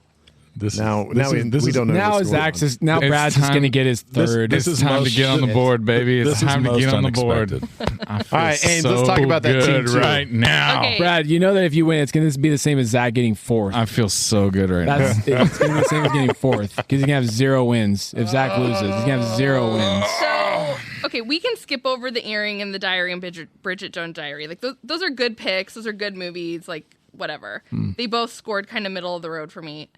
Obviously, so the painting in Notting Hill is one of my favorite movies. Yes. we know. It is incredible, and the painting and the gesture and sort of you got the 20 extra like next level Ames points for this. Fuck 20, yeah, dude. The 20 extra. Third You're my place. brother. You're my How many brother. You place get points? 20 extra points. 20 extra third place points, bro. Hold on, I have to explain this because then I'm going to explain the last pick. It got a lot of points because I actually forgot about that as a gift, and like I didn't. It blew wasn't your on mind. my Blew list. your entire mind. Totally blew my mind. You got. Okay, this is probably going to be unpopular. Although this might be only unpopular with Nate because after kind of listening in on the Tuesday dialogue, the Jane Eyre book got -7 for me. Oh God. The Jane Eyre book was the woot. Keep the Receipt. Jane Eyre sucks. So Hot take. without I thought the dad's inscription sucked. Sorry, nobody else. Nobody else. Nobody It's else. like That's it's the like hottest take. That's the when he hottest finds take. the book, he's like, April, you didn't tell me your dad was illiterate. This shit is fucking just fucking drivel. What are you fucking writing here? April, read the book. It's good. April, I've never read the book. Is he Italian? Why? I mean, Why is there always an Italian accent? I'm going to give you a book. You cannot put it down, or you can refuse to read. This is the book you cannot find in the bookstore because you lost it, you dumb April. you can still love a gift from your father even if English is a second language. Oh, it's okay. Sorry. Okay, so here's the thing with the Jane Eyre book. So I have to take a minute here because I do like the movie. I've seen the movie several times. I am a fan of Ryan Reynolds. I think that the daughter is actually one of the star She's great. roles in that movie. I kind of wrote an alternate ending, which I know you guys usually talk about on your Tuesday episode, that the entire sentiment of the gift just completely got diminished when he fucking kept it for 9 years. Agreed. And for me, it was just like, You too, Amy. At You too, Amy. for me, like so the alternate ending should have been when he showed up at the apartment and Kevin was there and he was like, fuck. He should have left it on the coffee table and took one of her Exactly. fucking scarves if he wanted a piece of her. Right. Right? And like gone and then what he should have You know, done. you guys are a bunch of judgy assholes. Because listen, like at the end, what he could have done is said what would have been really romantic, which would have been the grand gift gesture, is been like, I never stopped looking. And then through the course of the real time telling the story to his daughter, he wanders into a used bookstore in real time and finds the book and uses that as the reason to reconnect with her. And finds it at that time. And finds it at that time. Yes. And then goes to her and is like, I never stopped looking for this for you, and I found it. Yeah. Or at least has the wherewithal to lie to the girl when he brings it to her and be like, I just found it. Put the book on the coffee table and I mean, Jesus Christ. But he leaves it on the coffee table. You know, scumbag Kevin picks it up. He's like, hey, babe, check what I found. Check out what I got you. take a used dryer sheet like a real, man. Take a It's little. going to be like memento. some Canadian I- guy brought I- a package by for you. I don't admit know. that would be a better ending. I'm It's never a pretty gonna simple move. Yeah, right. Like, come on. Like, But you and know it what? also would have fallen in line with a very stereotypical like rom-com ending, and it would have been a very grand gesture, and it would have made the book like the next level Ames like grand dame best gift you could have ever given. But like the selfishness behind it, Yeah. like that wasn't your book. So if it wasn't yours. If it was completely different, you would have won the draft, Nate. Good Cool. job. That's cool, Ames. I'm going to TP your apartment tonight. Actually, that would be great because my housekeepers come tomorrow. So just do it. Now's the time. Man. All right, next up. Okay, so where are we at? We're Second in place. the second Second. place. We're at second place. Okay, so second place and first place were pretty close. Oh my God. So second place is Team 3. God damn it! Team 3 Brad's dog shit team. includes Hanzo Sword Kill Bill, House of Her Dreams, The Notebook, and he gives away his toys. Toy Story 3, great pick. I loved it. Yellow Car, The Karate Kid. I did nothing but talk shit on every one of Brad's picks, and he even said, like, man, you're really picking on my picks today. And I said, yeah, because I hate meant you. to be. It was meant to be, Zach. It had to end this way. What were Brad's picks?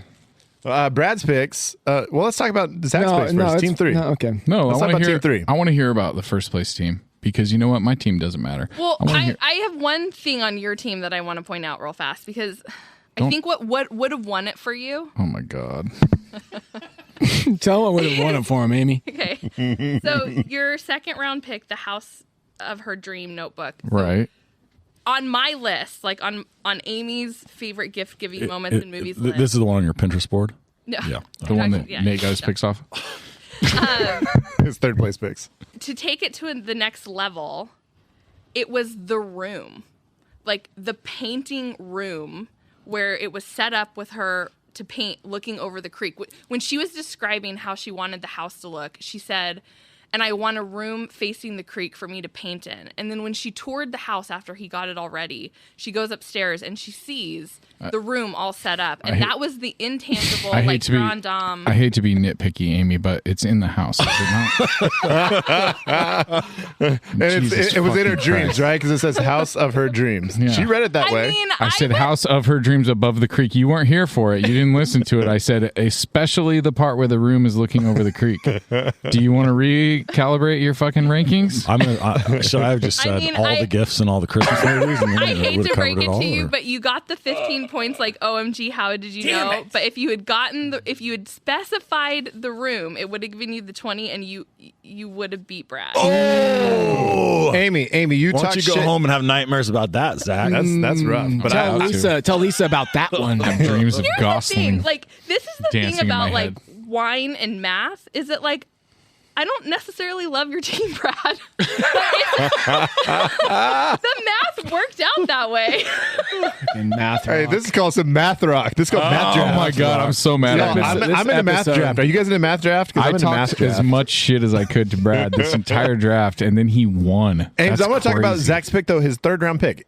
Have you seen Toy Story 3? Oh yeah, we talked about this, whether or not you had seen it. I have actually not seen Toy Story 3, Brad but I have called it. seen Toy Story 1 and 2, and I understand this. I know the story, and I've heard of the scene, and I know that he gives his toys. It's a bunch of fucking toys. Like there's toys and stuff. I mean, he talks And about it's how like they It's a big- behave, it's a and big deal. he's sitting there with Bonnie. It's such a great scene. And It's like the so yellow car and beautiful. Karate Kid, that's a great. I mean, your list is good, Zach. It's My just list the is better math than just Brad's. didn't Look work at it. Look at it again and tell me it's not better than Brad's. I'm math sorry, just but didn't work. Okay. My 1 of 1's great. My 1 of 2. My second pick's great. Okay. Well, why don't you read your list, dude? All right, so team 1, which one is Red Ryder BB Gun, A Christmas Story. Okay, I love that pick. That's a great pick. Joni Mitchell CD from Love Actually. Worst pick in the draft. Bad most pick. memorable. It's horrible. I cannot believe Amy Gizmo gave you from any Gremlins, points. an amazing I gift. like the Gizmo pick. And Genie's Freedom from Aladdin. I hate that pick. That's a Okay, terrible so pick. here's where. Okay, so you got negative points for the Joni Mitchell. So he got negative No, points and not still negative, beat me. because he got points. For I got the round, deducted. And then he got deducted points for the Joni Mitchell CD, because that is just like a heartbreaking, terrible scene. But it is memorable, right? So if we're talking about Yes. memorable, it's memorable. You sound like Brad now. The Red Rider. You mean the winning team? When you said it's memorable. You sound like the winning team. God damn it. Exactly. Red Rider, like it's kind of an obvious one of one. Like I'm sort of over that movie because I've seen it 700,000 times. We are but, still like, talking about the winning team, right? Yeah, we are. Still Okay. Sorry, But no, okay. I know. Ames, it would be great, though. I mean, like, let me just talk making about how sure. shitty all the 'Cause you winning shot teams down picks 2 were. out His of the first 4 pick picks. if you have sucks the in first that pick- movie. Ames, what are you supposed to do? If you have the first pick here, what are you supposed to do? Like, I mean, you got to take the Red Ryder BB gun, right? So it was a toss up for me between the Red Rider and the Goodwill Hunting. I car. can't believe that was a good one. That's a good Man, pick. I should have taken that car. That's what those are way cooler than a house overlooking a fucking creek. I had a feeling Red Rider would be your guys' number 1 of 1, but I kind of figured who would get the draft first of if the crappy car would go first or if Red Rider would go first. You know who picks the draft orders? Brad. Yeah, it's weird, right?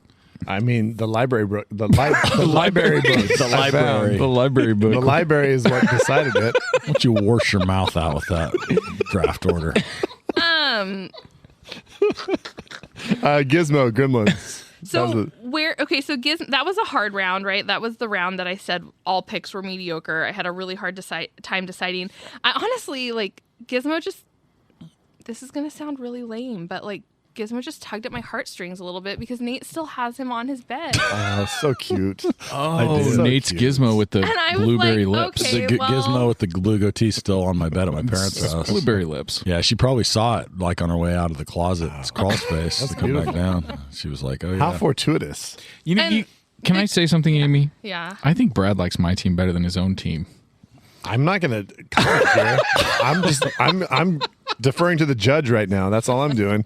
But let's talk about Genie's Freedom. What do we think about that? So the reason, you mentioned a category that fits Genie's Freedom because Okay, it's not so- a tangible gift. Yeah, so that was the only pick on the entire list that got the intangible 10.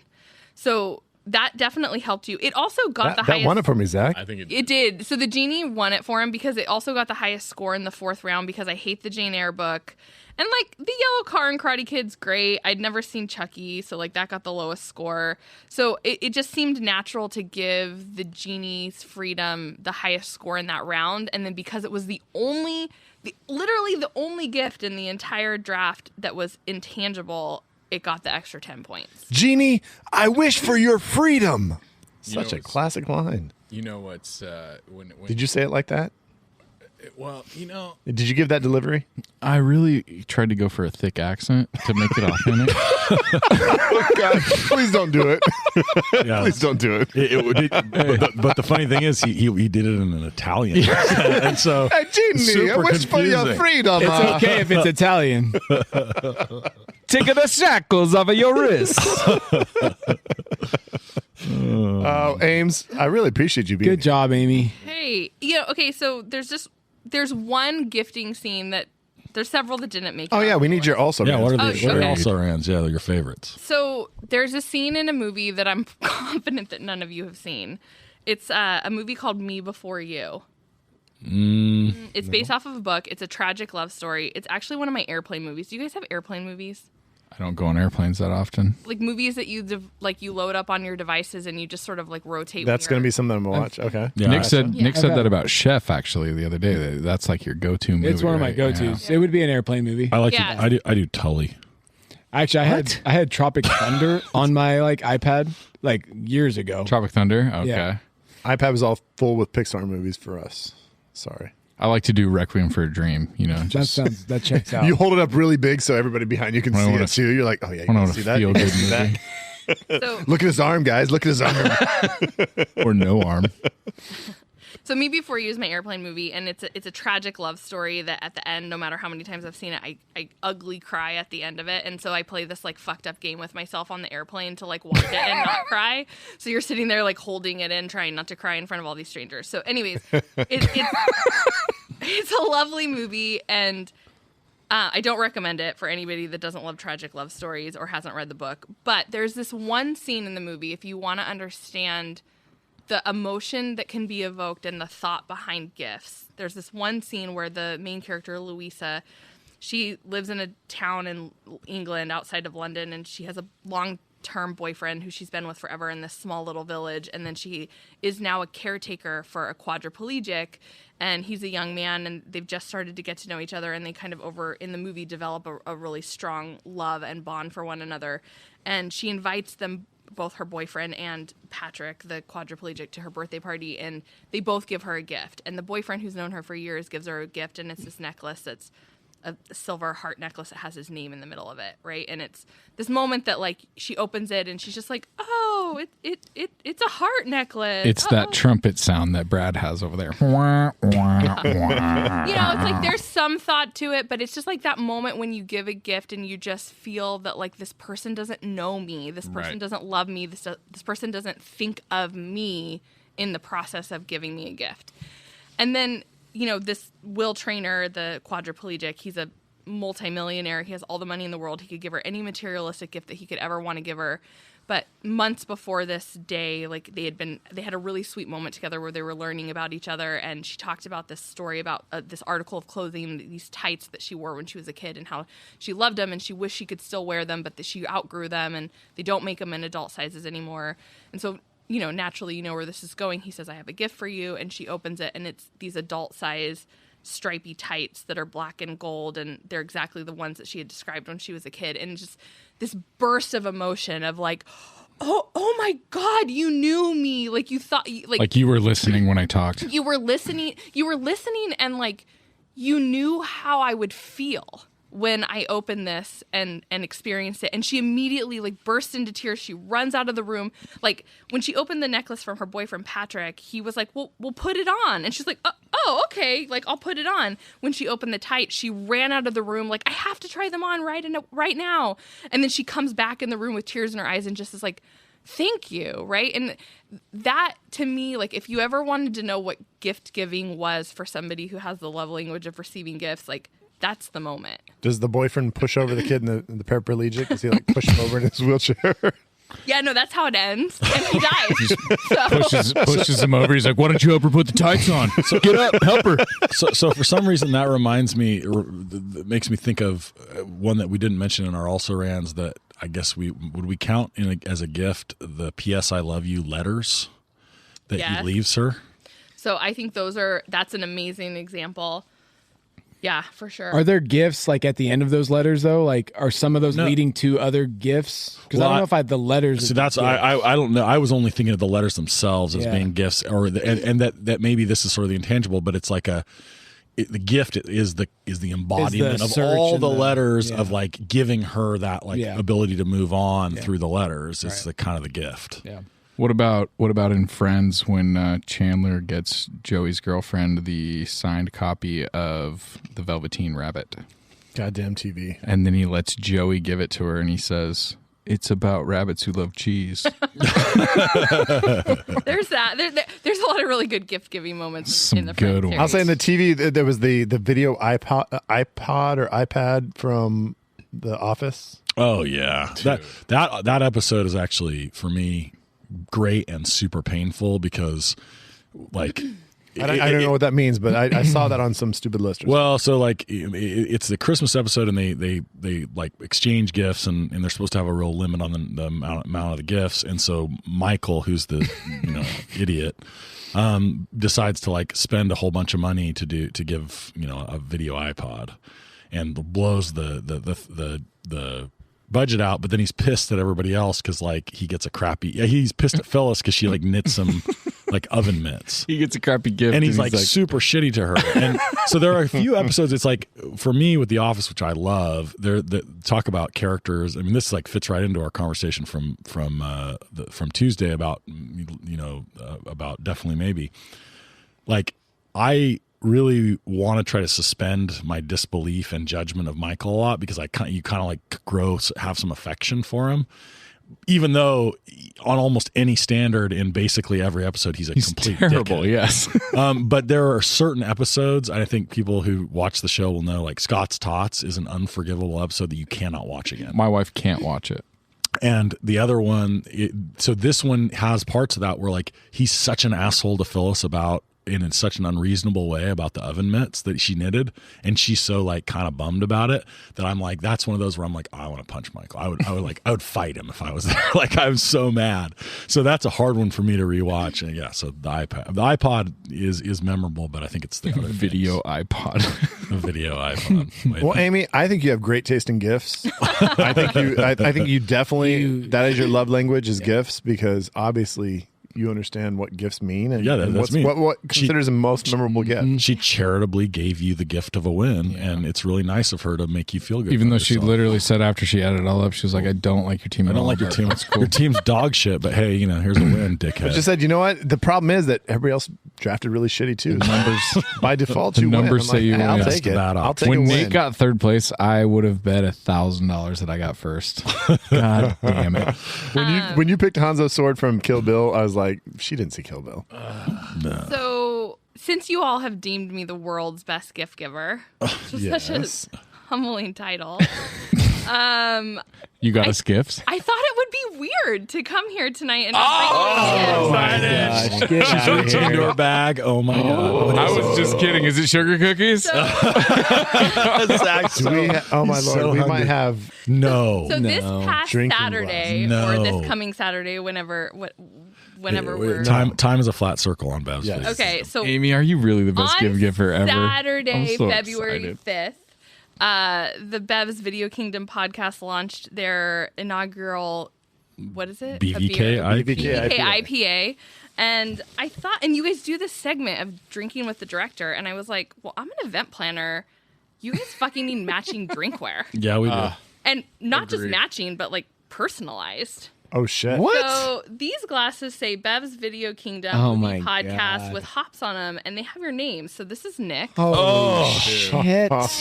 Dude. Oh my god! There's Talk about living one up for to every her, living up to the billing. I'm the best gift giver on the planet. I have a This bad.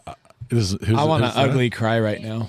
So I think that like an average gift giver would be like, hey, there's 4 guys that like run this podcast and they launch this this IPA and like they should have matching drinks, right? Yeah. But there's also this reoccurring judge who's very notorious and so I mean, how rude would that be to constantly invite Scott back over and over again and not give him a glass? Yeah, so obviously Scott's going to have his own glass.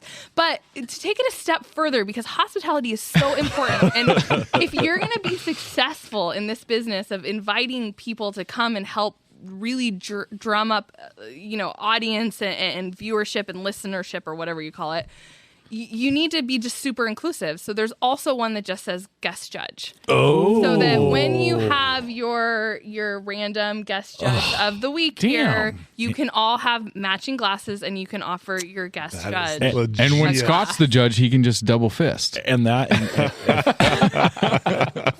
fellas, that in my family is what's referred to as next level aims. Amy, you're the fucking best. That's the term we have for when someone does something. 10 points for Ames. 10 points. Can we say one thing about Amy is that she was driving here today and posted on Facebook that she had broken down on the side of the road and fixed her car with duct tape? Yeah. That is sad. That's a Keith Monroe classic. That's awesome. My dad, no joke, my dad is like, okay, you know, when you're driving in your car, you need two things. You need duct tape and zip ties. If you have duct tape and zip ties, he's just in case someone needs to be abducted. It's funny. It's funny how often you get pulled over and your car gets searched and you get questioned for a murder investigation. Like you have a shovel, duct tape, and zip ties. What the fuck is going on? And cool glassware. All right, so Ames, thanks for coming on. You were awesome. Amy was very nervous. She was like, I don't know, I feel comfortable. But she's such a natural. Oh, thanks, guys. She's natural at judging, too. I mean, she really legitimately knows how to pick winners. Incredibly charitable to you. I was just hanging out in the back here, enjoying myself, having some cocktails, not expecting an amazing fucking gift. I mean, seriously, she stepped up huge. These glasses are amazing. They're customized for each one of us. Why the hell do I get one? I don't know. It's amazing. But I just wanted to let her know that do not listen to the losers. Do not fucking listen to them because they try to get in your head. No opinions. They try to fuck with you and they make you feel bad. You made your choices. You had great category. You did a great job and just... You did awesome. I'm TPing. That's all I'm going to say. You may as well just I'm going to TP Scott's house. I mean, numbers don't lie. You may as well just say don't listen to Zach. Don't lie. Don't fucking listen to Zach is what he meant to say. Math rock and numbers don't lie. Thanks, Scott. I appreciate you setting the bar high because I always like a goal to strive for, and I was like, I'm going to be at least as good of a judge as Scott. Ames metrics. All right, so what do we got next? We're rolling on to next week. What movie are we watching? Hey there, we're gonna go. Is it your choice? Oh yeah, you know what? I've always been a fan of British comedy. I mean, just there's something about the whether it's the British Office, the original Office, Monty Python, Douglas Adams, my favorite writer of all time. Love Actually. All your favorites. Draw the line there. But no, I really love British comedies, and when I started watching Edgar Wright's movies, it's just something about his sense of humor and his style. Great film director, and his first movie that kind of got mainstream success is Shaun of the Dead. His follow-up was Hot Fuzz, and we're going to go with Hot Fuzz, a beautiful, silly cop parody. It's like the buddy cop movie done in a silly fashion. And our draft category, since it is kind of a parody or a almost like an homage, we're going to go with the best movie parody or satire. And who is it? Do we have the OG Scotch back on for our judge? Oh, you coming in, Scotch? Drinking fresh out of his brand new glass. Scotch Beck is going to be drinking from the Scotch Beck glass. Oh yeah. Oh, that's another with a legitimate. I love those live. Oh yeah. All Scotch right. Beck's going to be there to talk some Hot Fuzz with us. All right, so that's it. So standings, Brad takes the lead with a 2-1 3-2-1-0, right? 3-2-1-0 for Zach. Man, who has Zero wins for Zach. That guy. But we talked about last week, and it got a little controversial that Zach has put together a bunch of like nice second places and like third place. He's Sounds right like there. Jimmy Garoppolo. I've got all second places and 1 third place. He's gathering up those points. He's in the last call cup standings. He's not doing poorly, but he just doesn't have any wins. Yeah, it's gonna count for nothing. I was gonna say, unfortunately, we're in a wins matter league. That's it's all wins. All right, so well, wins or go home. That's it, folks. Thanks for coming by and hanging with Bevs. We'll see you next week. Yep. Bye-bye.